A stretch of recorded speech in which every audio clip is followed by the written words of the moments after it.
কিন্তু তোমরা বুঝো নাই অনেকে যে ঈমান কত বড় সম্পদ, মুসলিম পরিচয় কত বড় নিয়ামত। ইচ্ছা করে আল্লাহর দেওয়া দান তোমার হাতে দিছিল, তুমি ফেলে দিলা। তুমি চুল, চেহারা, লিবাস, পোশাক, আখলাক, চরিত্র, অসভ্যতা, নোংরামি, উলঙ্গতা, বেহায়াপনা, জিনা, ব্যভিচার, মদ, জুয়া, অস্থির ছবি, নারী, এক ওয়াক্ত নামাজ না পড়ে সেজদাবিহীন চেহারা দিয়ে তুমি প্রত্যাখ্যান করলে, আল্লাহকে ফিরায় দিলা। তোমার কালেমা তুমি নাও। তুমি দিলা কেন আমার মুসলমান পরিচয়? আমার এটা ভাল লাগে না। বেঈমান আমার পছন্দ, মুশরিক আমার পছন্দ, সিনেমার নর্তকী আমার পছন্দ। মনে রেখো আব্বা, কোরআনুল কারীমের মধ্যে আল্লাহ তাআলা স্পষ্ট ফয়সালা দিয়েছেন। আল্লাহ তাআলা বলছেন, পরিষ্কার আল্লাহর সিদ্ধান্ত,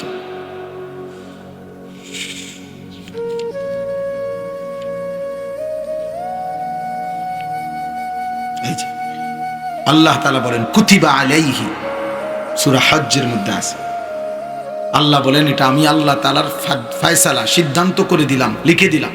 কুতিবা, আমি আল্লাহ লিখে দিলাম, আন্নাহু মান তাওয়াল্লাহু, যে শয়তানের পথ অনুসরণ করবে, বন্ধু বানাবে শয়তানের পথকে, ফাআন্নাহু ইউদিল্লুহু, নিশ্চিত আমি আল্লাহ লিখে দিলাম সে তোমাকে গোমরাহ, পথভ্রষ্ট করবে।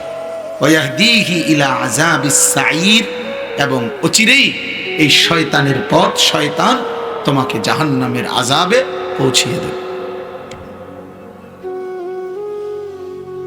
অতএব ছেলেরা, বাবা, ইদানিংকালে তোমরা অল্প বয়সে নিজেকে অনেক চালাক মনে করো। 16, 17 বছর, 18 বছর বয়সে অনেক বুদ্ধিমান হয়ে গেছো তোমরা এত কম বয়সে নারী ছবি, অশ্লীল দৃশ্য, উলঙ্গ ছবি, জিনা, ব্যভিচার, অনলাইনে জুয়া, মদের নেশা, জুয়ার নেশা, এবং বন্ধুদের অসৎ চরিত্রহীন আড্ডা, এর মধ্যে থেকে একটা মূল কারণ হলো তোমাদের দিলের মধ্যে আছে যে আমাদের জন্য কেউ নাই, কেউ বাধা দিবে এমন হিম্মত আমাদের সমাজে আমাদের কারণ নাই। মা, বাবা, আত্মীয় স্বজন, ওই যে দেখেন ওই বেয়াদব, দেখেন এই যে বেয়াদব, এই দেখেন 2 বেয়াদব, যাও দুনো বেয়াদব উঠে যাও, কানটা ধরে উঠায় দাও, একদম কানে ধরে উঠায় দাও, হিম্মত হইলে তোমার ধাক্কা দিয়ে উঠায় দাও। দেখেন বেয়াদব, দেখেন দুজন ভিডিও করতেছে, এই বললাম না প্রতিবন্ধী। হ্যাঁ, এখন লজ্জা পাইছুনি? দেখো এখন যে সবাই ঠিক কইছে, ভাল লাগছে, হাসে, দেখেন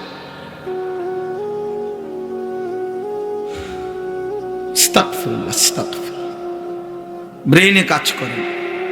হ্যাঁ বাবা, জানো না তুমি, হয়তো কেউ বুঝাইয়াও বলবে না, তোমার সমাজ তাকায় তাকায় দেখতেছে তোমাদের অধঃপতন। নদীটা ভাঙ্গা যাইতেছে, পাহাড়টা গলে যাইতেছে, ভবনটা ধসে পড়তেছে, মুসলমানের একটা সন্তান 16 বছরের নষ্ট হয়ে যাচ্ছে, এই সমাজ তাকায় তাকায় দেখতেছে। মুসলমানের একটা 18 বছরের ছেলে চরিত্রহীন হইতে হইতে পচে যাচ্ছে, এই সমাজ তাকায় তাকায় দেখতে। বাবা, আমার চোখের সামনে ছেলেটা নষ্ট হয়ে যাইতেছে, কারো হিম্মত নেই, কারো চুল রাখছো এমন বেঈমানের মতো, এমন গাদ্দার, এমন সন্ত্রাসী, এমন চাঁদাবাজ, এমন দুষ্ট শয়তানের মতো যে এই সমাজের কারো হিম্মত নাই তোমরা বলবে। কারণ চুল দেখলেই তো ভয় হয় যে এটা জঙ্গলি জানোয়ার নাকি।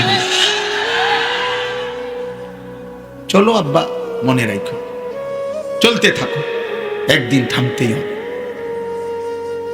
একদিন পৃথিবীর বাস্তবতা এটা, হয় মৃত্যু, নয় বার্ধক্য, নয় অসুস্থ, তোমারে থামায় দেবে।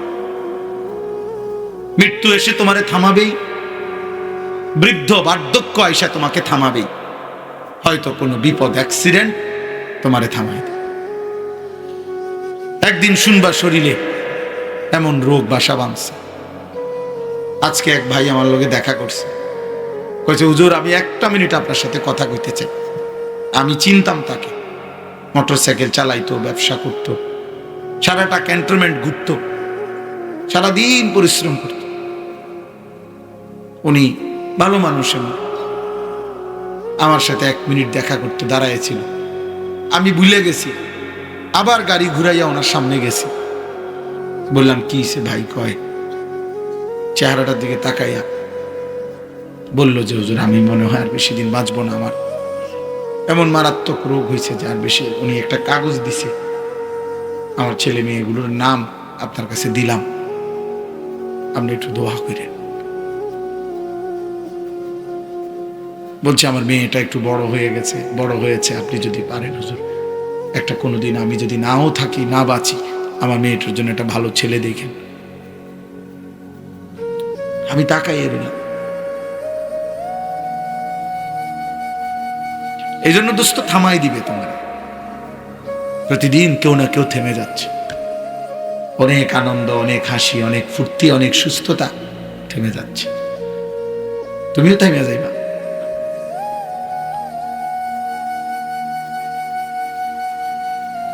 তোমাদের চেহারা দেখেই বোঝা যায় বেনামাজি, তোমাদের চেহারা দেখেই বোঝা যায় চুল, চেহারা ইসলামের সাথে কোনো সম্পর্ক নেই। কোনো অসৎ লোক তোমাদের বন্ধু, হয় মোবাইলের মাধ্যমে নয়তো বাস্তবতায়। চিল্লাও কেন? হেই হেই করলে কি ওইটা মানে এরকম করতেছ যে কি বুঝাইতে চাচ্ছ? কাকে বলতেছ? কাকে বলতেছ? চিল্লাচ্ছ কেন? যারা চিল্লাইতেছ তারা কি জোনায়েদ বাগদাদি যারা, তারা নাকি পাগল মানে মাতাল আর কি? মানে করছে এটা কইলে তো হুজুরে কইব হ্যাঁ ঠিক। আহাম্মক কি বলতেছ? বুঝতেছ কিছু? কেন চিৎকার দিচ্ছ? বুঝো কিছু বেটা? আমি কি তোমার সমর্থনের জন্য আসছি নাকি বেটা? ভোটে দাঁড়াইছি নাকি? আমি তোমারে মনে করাইতে আসছি। আমি তোমাকে মনে করাইতে আসছি বাবা তোমার আপন কেউ নাই। স্বার্থপর দুনিয়া তোমারে ভুলে গেছে। যদি মনে থাকতো কারো, তাহলে তোমার বাবার চোখে পানি পড়তো, তোমার মায়ের চোখে পানি পড়তো, তোমার বড় ভাই আপন জনদের চোখে পানি পড়তো যে আমাদের ছেলেটা, আমাদের নাতিটা, আমাদের ভাইটা, আমাগো ভাগিনাটা এমন কেন?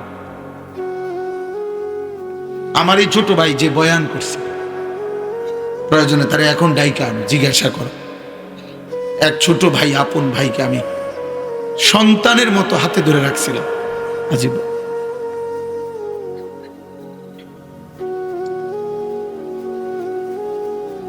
হ্যাঁ, জীবন চলার পথে নজর রাখছে আমার বড় ভাই আলহাজ হযরত মাওলানা মাহবুবুর রহমান আশরাফি, এই যে চান্দিনা আলামিন কামিল মাদ্রাসার এখন ভারপ্রাপ্ত প্রিন্সিপাল, তো আমার আপন বড় ভাই।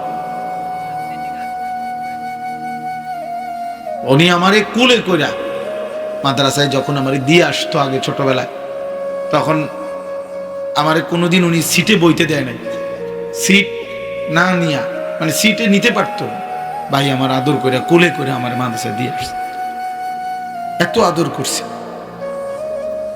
এত নজর রাখছে। যেদিন আমার চাকরির ইন্টারভিউ, মানে আমি পড়ালেখা শেষ করে ফেলছি বেটা, কসম খোদার, চাকরির ইন্টারভিউ দেবো যেদিন, টাইটেল পাস করে ফেলছি কামেল মাস্টার্স, চাকরি দিতে যাও, ইন্টারভিউ দিতে যাবো আজকে, ওই দিনও উনি শুধু এই মাথার চুলটা মনে 2বার বা 3বার কাটাইছে, যে সমান করাইছে, চুল সমান হয়েছে না।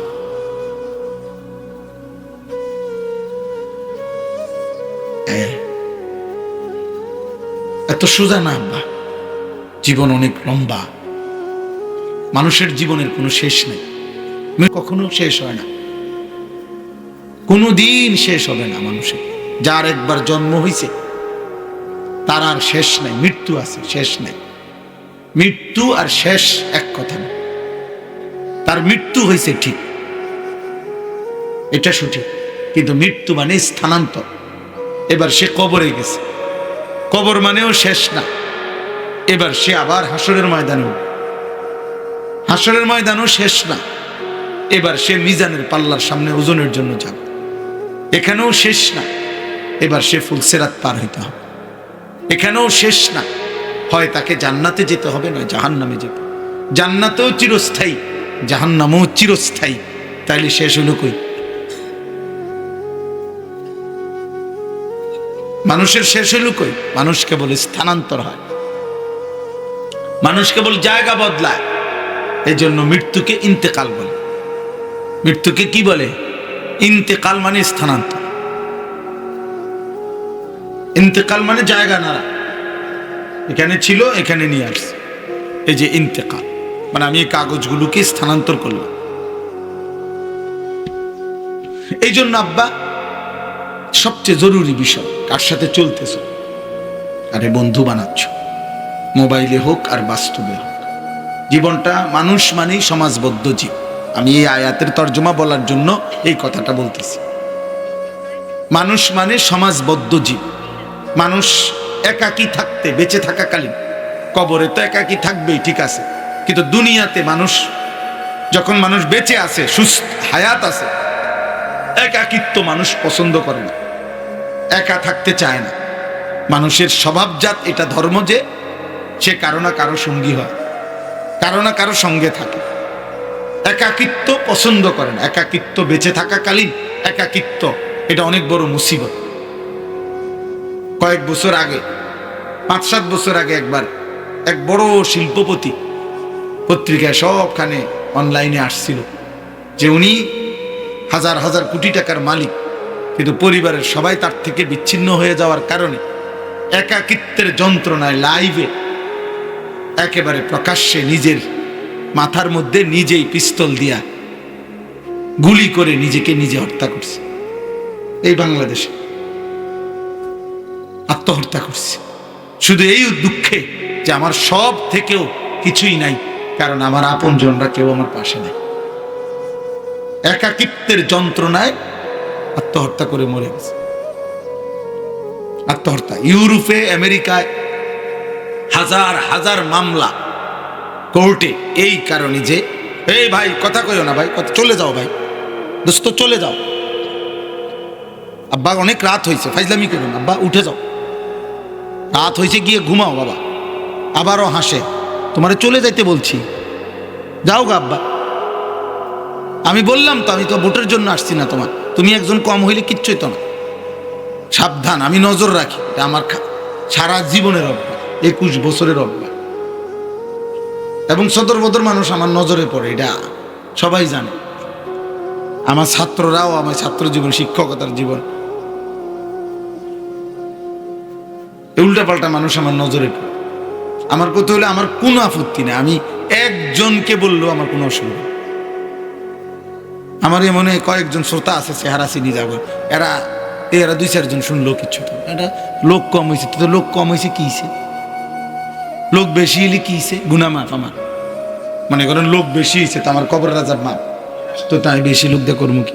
আমি তো ভোটও দাঁড়াইছি না, তো আমি এটা দিয়ে কর্মীটা কি বলেন? আমি জনপ্রিয়তা দিয়ে কর্মীটা কি? আমি তো 50,000 লোকও দেখছি মাহফিলে আমার বয়ানের সময়, আমি 7 জন মানুষও দেখছি, 4 জন গুণা, আমি সব 5 জন। হ্যাঁ, আলহামদুলিল্লাহ আমি বয়ান করছি। একটা সময় আমার এমনও গেছে আগে, খালাস, দুষ্টামি করো না, আমি তো নিষেধ করলাম তোমার কাছে, বললাম ফাজলামি করো না, পরস্পর কথা বলো না, তুমি তোমার জন্য শোনো, আর ক্লান্তি লাগলে চলো বাড়িতে যাও। আমি তো অনুমতি দিছি, খুব দ্রুত শেষ করতে চাচ্ছি। তাইলে আমার বলার উদ্দেশ্য হলো, একাকিত্ব যন্ত্রণাময়, মানুষ কারো না কারো সঙ্গী হয়, প্রত্যেক কাজে মানুষ সঙ্গী খোঁজে, আরেকজন কাউকে খোঁজে। এই যে স্বামী স্ত্রী, এটা একটা সঙ্গ, তারা 2 জন, একজন আরেকজনের সঙ্গী। আল্লাহ কোরআনে বলছে, হুন্না লিবাসুল লাকুম ওয়া আনতুম লিবাসুল লাহুন্না। স্ত্রী তোমাদের পোশাক, তোমরা স্ত্রীদের পোশাক। পোশাক যেমন জড়িয়ে রাখে শরীরের সাথে, তুমি তোমার বিবিকে জড়িয়ে রাখবে, বিবি তোমাকে জড়িয়ে রাখবে, অর্থাৎ 2 জনে মিলে থাকবে। এইভাবে জীবন চলার পথে আল্লাহ তাআলা মানুষকে জোড়ায় জোড়ায় সৃষ্টি করেছেন। ওয়া খালাকনাকুম আজওয়াজা, আল্লাহ বলেন আমি তোমাদেরকে সৃষ্টি করেছি জোড়ায় জোড়ায়, নারী পুরুষ জোড়ায় জোড়ায়। সোজা সুবহানাল্লাযী খালাকাল আজওয়াজা কুল্লাহা, এই যে আল্লাহ বলেন ওই আল্লাহর প্রশংসা যিনি সব কিছুকে এই সৃষ্টি কুলে প্রত্যেক কিছুতেই আল্লাহ তাআলা বলেছেন আজওয়াজ, এই জোড়ায় জোড়ায় সৃষ্টি করেছে। কি এর লগে কি জোড়া সব বিজ্ঞানীরাও জানে না, আমরাও জানি না, কিন্তু আসমানওয়ালা সব জানে। আসমানের জোড়া কি, জমিনের জোড়া কি, এটা মালিক জানে।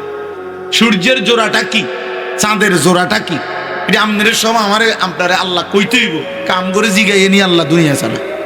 কথা বলে না তো আম করে সব বলতে হবে, এটা তো জরুরি না, জরুরি নয়, কিন্তু প্রত্যেক জিনিসের মধ্যে এই জোড়া আছে। তাইলে সঙ্গ, সাহচর্য, সান্নিধ্য, সংস্পর্শ, কারো সাথে থাকা, চলা, জীবন চলায়, এটা মানুষের একটি ফিতরাত, স্বভাবজাত ধর্ম, মানুষের সৃষ্টিগত একটি অভ্যাস। মানুষ একা থাকতে অপছন্দ করে। এই কারণে ইসলামের মধ্যে এটা একটা গুরুত্বপূর্ণ বিষয় যে তুমি যাকে সঙ্গী বানাবা যেই কোনো ক্ষেত্রে অবশ্যই তুমি নজর রাখবা কাকে সঙ্গী বানাচ্ছ। আল্লাহ নবী সাল্লাল্লাহু আলাইহি ওয়াসাল্লাম বলছেন আল মারউ আলা দীনি খলিলিহি ফালইয়ানজুর আহাদুকুম মান ইউখালিলু। এই অল্প কদ্দুর আধা ঘন্টা লাগবে না ইনশাআল্লাহ, আমি দোয়া করে দেব।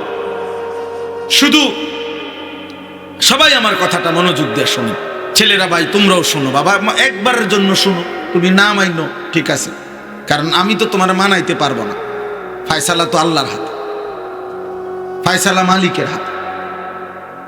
তাইলে আমি বললাম আল্লাহ নবী সাল্লাল্লাহু আলাইহি ওয়াসাল্লাম বললেন প্রত্যেক ব্যক্তি তার সঙ্গীর আচরণ দ্বারা প্রভাবিত হয়।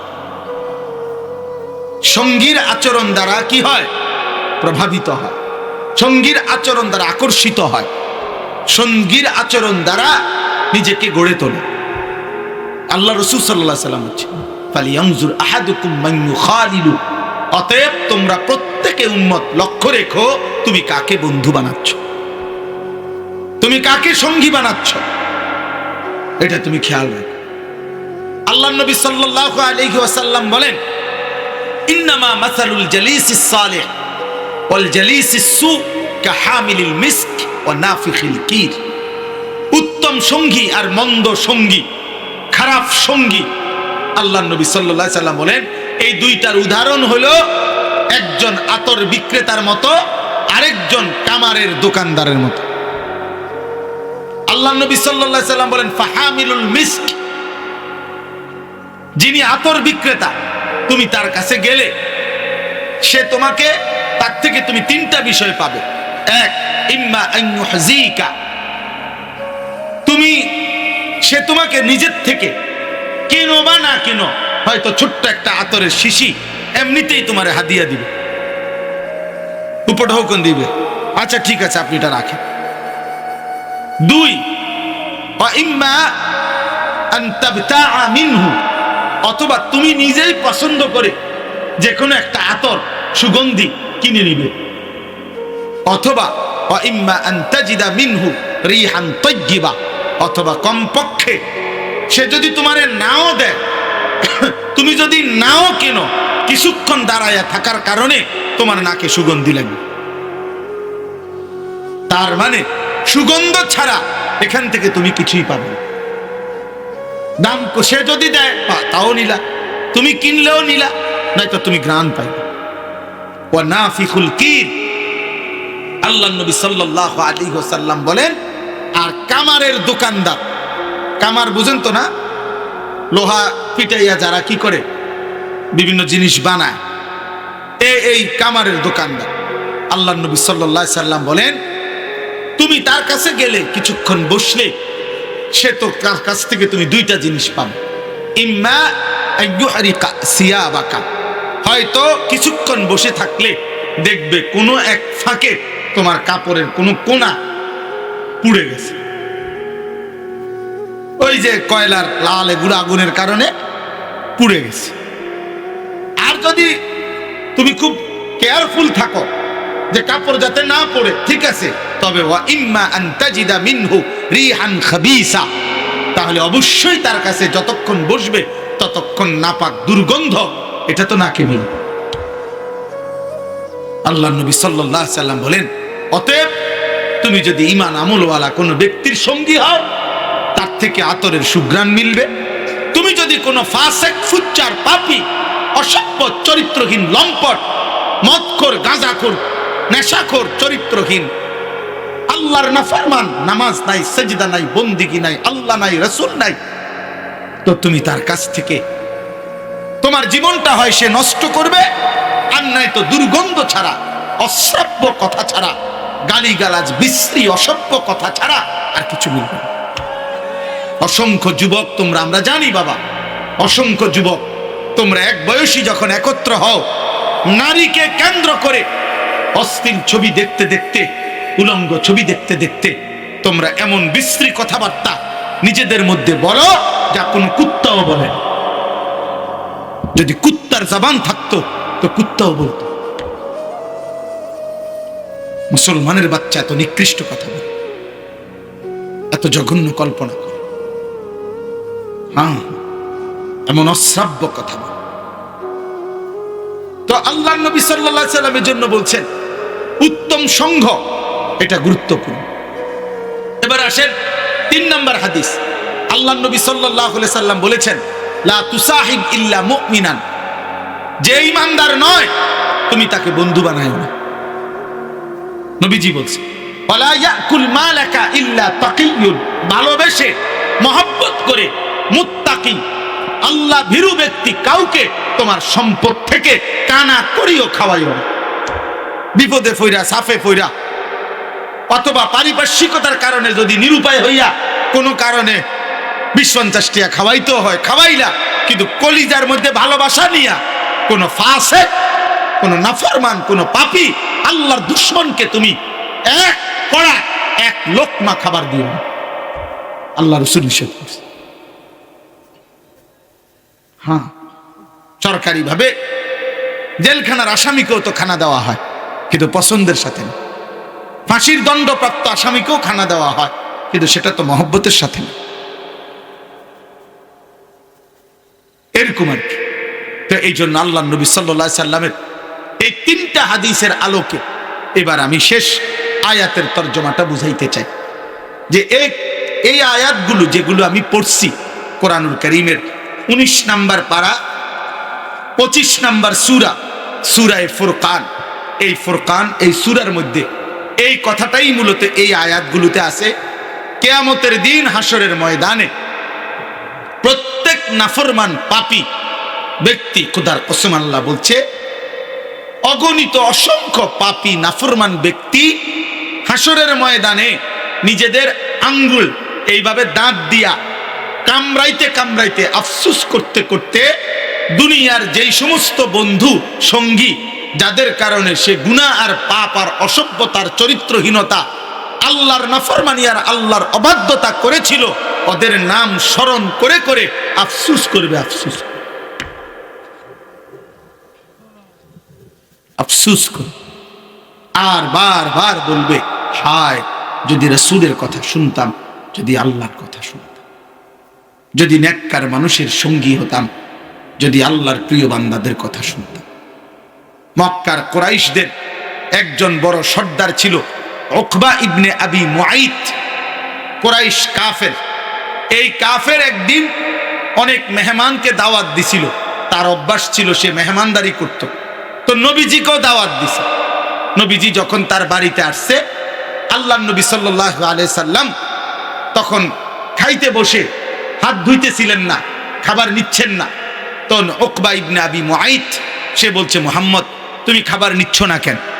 তখন আল্লাহ নবী বললেন, চাচা আমি ততক্ষণ পর্যন্ত আপনার খাবার নেব না যতক্ষণ না আপনি আমার কালেমা না পড়বেন। তো উকবা ইবনে আবি মুআইত সে মনে মনে ভাবলো, এখন যদি আমি কালেমা না পড়ি আর মুহাম্মদ যদি আমার ঘর থেকে না খেয়ে মেহমান ফিরে যায়, তাহলে এটা গোটা আরবের মধ্যে নিন্দা হবে, মানুষের মধ্যে কুৎসা রটনা হবে যে উকবার বাড়ি থেকে মেহমান না খাইয়া চলে গেছে। আরব দেশের মানুষ মেহমানদারি যুগ যুগ ধরে তাদের ঐতিহ্য ছিল। মেহমানকে ফিরাইয়া দেওয়া তারা খুব লজ্জা মনে করত, ভীষণ লজ্জা। এখনো আমরা এই মক্কা মদিনায়, আমরাও হজ উমরায় দেখছি বারবার, আরবীয় মানুষের মধ্যে মেহমান নামাজি খুব বেশি, মেহমানদারি। তো উকবা চিন্তা করছে মুহাম্মদ তো মেহমান, আমার ফিরে যাবে না খাইয়া, আর এটা তো লজ্জার বিষয়। এই জন্য আল্লাহ নবী সাল্লাল্লাহু আলাইহি সাল্লামকে খাওয়াইবার লাইগা কালেমা পড়ে ফেলছে। কালেমা পড়ছে আর কি, নবীজি খাইছেন। তো নবীজি খাওয়ার পরে নবীজি সাল্লাল্লাহু আলাইহি সাল্লাম যখন চলে গেলেন, তখন এই উকবা ইবনে আবি মুআইতের বন্ধু উবাই ইবনে খালফ, উবাই এই কাফের সর্দার, আরেকটা বেঈমান, এই বেঈমানে তারে ধরছে যাইতা, দোস্ত আজ এতদিনের সম্পর্ক বন্ধুত্ব, সেই ছোট্টবেলার থেকে আমরা একসাথে বড় হইলাম, আমরা তোমার সাথে চলি ফিরি, লাকাদ সাবাআতা, তুমি আজ ধর্ম ত্যাগ করলা, তুমি আমাদের বাপ দাদার মুখে চুনকালি দিয়া দিলা। আমরা এতদিনের বন্ধুত্ব, একসাথে চলি ফিরি, একসাথে মদ খাই, জুয়া খেলি, একসাথে নাচি গাই, ফুর্তি করি, একসাথে জিনা করি, ব্যভিচার করি, অসভ্যতার সব আমরা একসাথে করি। আজ কথা নাই বার্তা নাই, মুহাম্মদের কালেমা পড়ে ফেললা। উকবা ইবনে আবি মুআইত বলল, তোমরা তো দেখছো, সে যদি না খেয়ে যেত তাহলে তো আমার বেইজ্জতি, মেহমান আমার ঘর থেকে ফিরে গেছে, এই জন্য আমি না পারতে কালেমা পড়ছি। উবাই ইবনে খালফ, সে তখন তাফসিরে আছে, সব তাফসিরে এটা আছে, সে তখন বলছে উকবা, তাহলে যদি আমাদের মধ্যে বন্ধুত্ব থাকতে হয়, এই বন্ধুত্বের দাবি নিয়ে বলতেছি, তুমি যতক্ষণ পর্যন্ত মুহাম্মদের কালেমা মুহাম্মদের কাছে ছুড়ে না দিয়ে আসবা, প্রত্যাখ্যান না করবা, আমাদের বন্ধুত্ব থাকবে না। নাউজুবিল্লাহ।